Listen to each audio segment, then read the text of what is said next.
Kids, berikut ini soal dan jawaban materi TVRI Selasa 9 Juni 2020 untuk kelas 1 sampai 3 Sekolah Menengah Pertama tentang penerapan konsep matematika dalam kehidupan sehari-hari. Pertanyaan nomor 1. Sebutkan minimal 6 penerapan konsep matematika yang terdapat dalam kehidupan kamu sehari-hari. Sebelum kita lanjut videonya, jangan lupa klik tombol subscribe dan tombol loncengnya ya. Jawabannya adalah 1. Penggunaan barisan dan deret matematika. Pelajaran barisan dan deret seperti pedagang dan penjual di pasar. Karena hampir semua penjual atau pedagang di pasar akan menyusun dagangan mereka memakai aturan barisan dan deret matematika. Contohnya adalah pedagang buah yang akan menyusun buah jeruk. Pertama-tama, buah jeruk akan disusun 6 buah. Kemudian di atasnya 5 buah. Berikutnya lagi 4 buah. Berikutnya lagi 3 buah. Berikutnya lagi 2 buah, dan terakhir 1 buah. Maka, dengan kata lain, mereka menyusun buah dagangannya dengan barisan dan deret matematika. 2. Penggunaan aritmatika. Setelah pulang dari pasar, biasanya para pedagang ini akan pulang ke rumah. Setelah sampai di rumah, mereka akan menghitung hasil penjualan hari itu.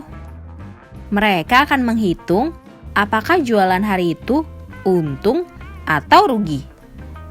Pendapatan mereka akan balik modal atau tidak. Hal ini juga yang menunjukkan kalau para pedagang menerapkan ilmu matematika, yaitu aritmatika sosial. Namun, cara-cara hitungnya akan cukup berbeda dari yang diajarkan guru di sekolah-sekolah. Ketiga, penggunaan bangun datar. Dalam kehidupan sehari-hari, kamu sebenarnya sudah banyak melihat hal-hal yang berkaitan dengan pelajaran bangun-bangun datar yang bisa kamu jadikan contoh. Apakah kamu pernah melihat anak-anak yang sedang bermain layang-layang? Rangka dari layang-layang yang dimainkan anak-anak ini berbentuk bangun datar layang-layang yang biasa kamu pelajari di sekolah. 4. Bangun ruang. Bangun-bangun ruang banyak sekali kamu temui dalam kehidupan di masyarakat luas.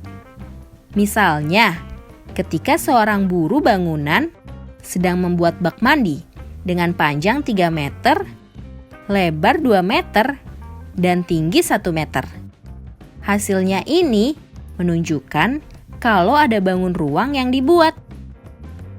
5. Operasi matematika atau program linear pada ilmu manajemen. Kalau kamu yang ada di jenjang sekolah menengah atas, kamu akan belajar tentang program linear. Nah, saat kamu kuliah, kamu akan belajar tentang program linear yang bercabang dan lebih luas. Mungkin kamu sering mendengar kata manajer operasional suatu perusahaan. Manajer operasional ini bertugas untuk melakukan manajemen atau pengaturan terhadap kegiatan-kegiatan operasional. Manajemen operasi adalah suatu cabang dari matematika terapan yang cenderung interdisipliner. 6. Operasi matematika kombinatorika pada ilmu pemrograman. Dalam matematika, teori permainan mengalami perkembangan super pesat setelah John Nash meraih Nobel pada 1994. Beliau menciptakan model matematika sistem otomatis yang akhirnya begitu berkembang saat ini. Karya beliau memberikan inspirasi baru bagi dunia game yang akhirnya lahirlah Winning Eleven oleh perusahaan elektronik raksasa Jepang, Sony.